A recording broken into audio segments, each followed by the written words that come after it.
Danas ćemo, moji dragi gledatelji, pričati o glavnim simptomima na samim stopalima koji ukazuju da imate bolesnu jetru.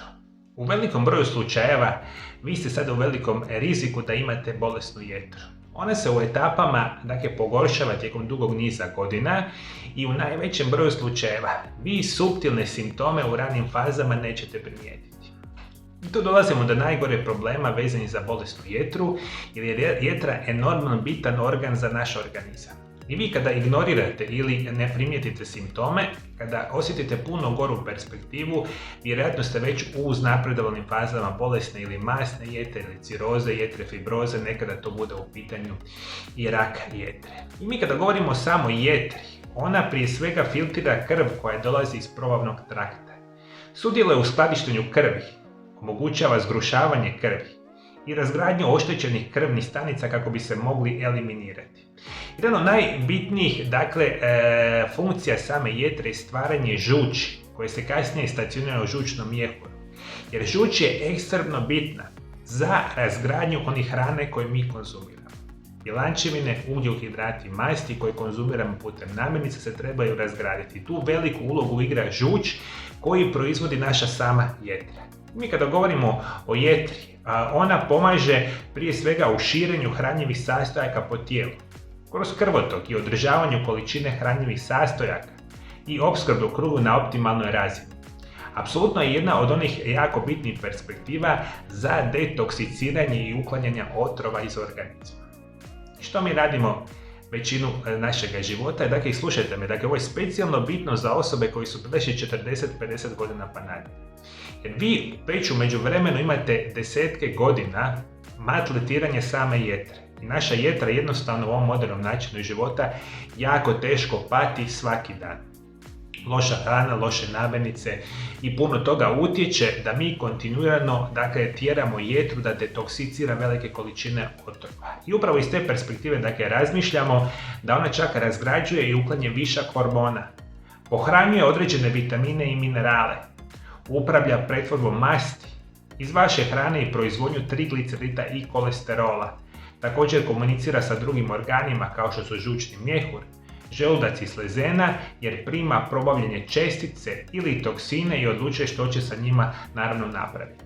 I puno toga nama još odrađuje jetra svake minute dok smo mi naravno živi. Zato moramo voditi računa da našu jetru dovedemo na najbolje moguće stanje, a tu nam specijalnu ulogu će vidjeti ako primijetimo pravilne simptome.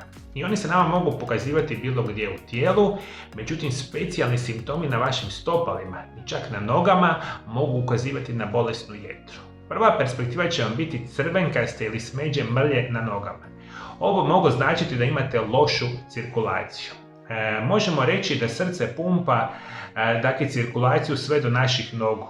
Budući da mišić koji treba uskrbiti vaša stopala krvlju, zatim vratiti ga u vaskularni sustav, vaša stopala su najudaljenija od srca, što može biti problem. I vi ukoliko imate bolesnu jetru, često ćete imati problema sa samom cirkulacijom. I zato se ovi simptomi često manifestiraju u samim nogama, jer kada cirkulacija ide od nogu prema srcu, to ide protiv gravitacije. I vi ukoliko imate bolesnu jetru, često će to značiti da imate puno lošiju cirkulaciju, što prevedeno znači na vašim stopalima, na vašim nogama će se manifestirati crvenkaste smeđe mrlje. Druga stvar što možete dobivati biti će paukove mreže. Tu je jedan od glavnih razloga visoka razina estrogena. To su crvena, ajmo tako reći, mrežasta područja na koži i ono što možemo reći, kod njih pacijenti specijalno koji imaju cirozu same jetre imaju prekomjernu količinu estrogena u krvotoku. Loša funkcija jetre, viša razina estrogena. Malo prije sam rekao da je jetra od onih bitnih razloga skladištenja i regulacije određenih vrsta hormona. Paukove mreže izgledaju kao mala proširenja crvenkastoga tipa na vašim stopalima i oni nisu ispupčeni, nego su vezani u samu kožu. Vene i krvne žile u obliku paukove mreže na stopalima ili nogama ukazuju da imate bolesnu jetru. Dalje što možete apsolutno očekivati biti će problemi sa suhim, napuknutom kožom na petama. Jedna od funkcija jetre je stvaranje i izlučivanje žuči. Žučne kiseline ili soli apsorbiraju vitamine i masti topljive u mastima.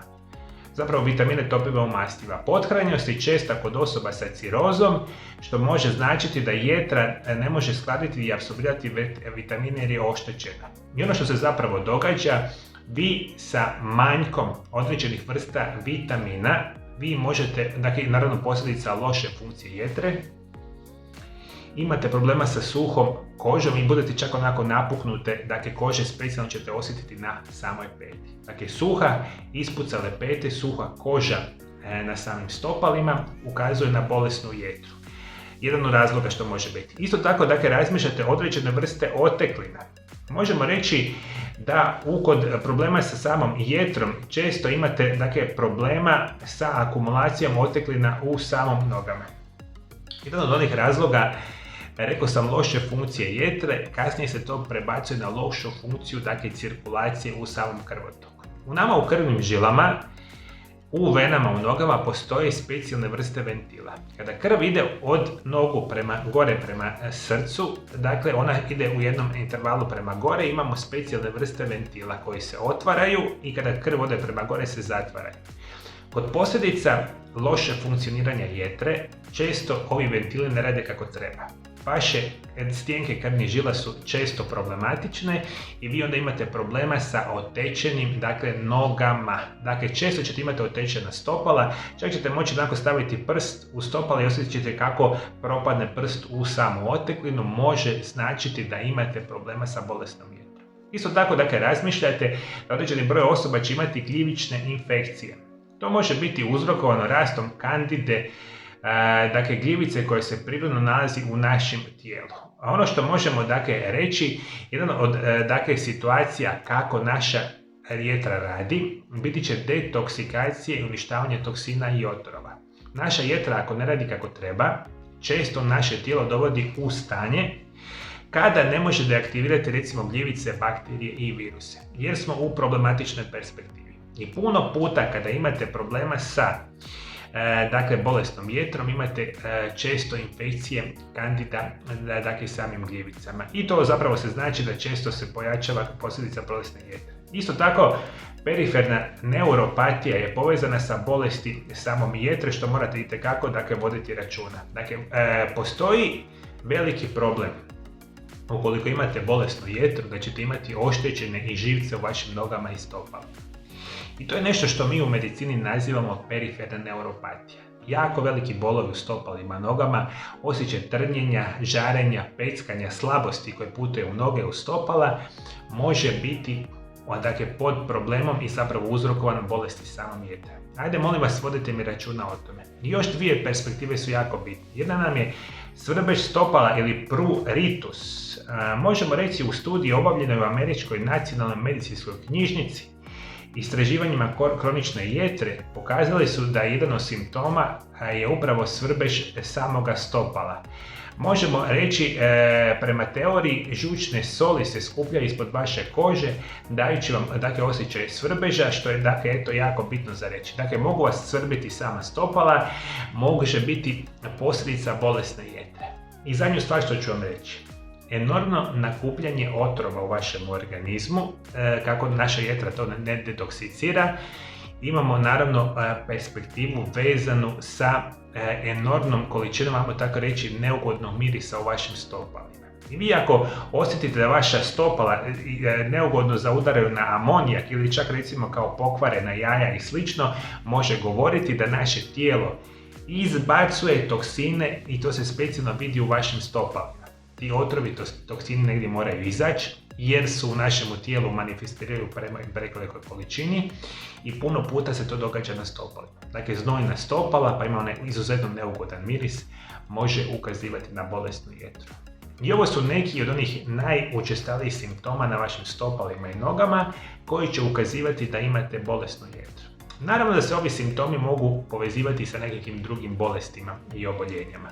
Međutim, ukoliko sumnjate da je nešto od ovoga, bilo bi izuzetno pametno od vas da provjerite da imate bolesnu jetru, pa da onda počnete prirodno liječiti, da ne dođemo do onih kritičnih, dakle, perspektiva vezanih za vaše zdravlje.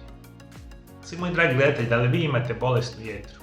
Koji su simptomi koji ste možda vi osjetili? Ajde komentirajte ovdje dole ispod video zapisa. Ukoliko želite da vas ja liječim od vaših bolesti i oboljenja na najbolji prirodni mogući način, nazovite moju ordinaciju na ove brojeve telefona u Hrvatskoj ili na ove brojeve telefona u inozemstvu. Dogovorite termine, ja ću vas drage volje izliječiti od vaših bolesti i oboljenja. I moje svakodnevne savjete ćete dobivati ukoliko se naravno dolje ispod videozapisa pretplatite na moj kanal. I prije nego što odete, moji dragi gledatelji, koji su izvanredni prirodni načini liječenja bolesne jetre? Imate jedan videozapis pored mene. Molim vas, pogledajte ga, super način kontroliranja bolesne jetre, pa da mi ovakvu vrstu perspektive nikad ne doživimo. Hvala što me pratite me i dalje. Do druge emisije, lijep i ugodan pozdrav.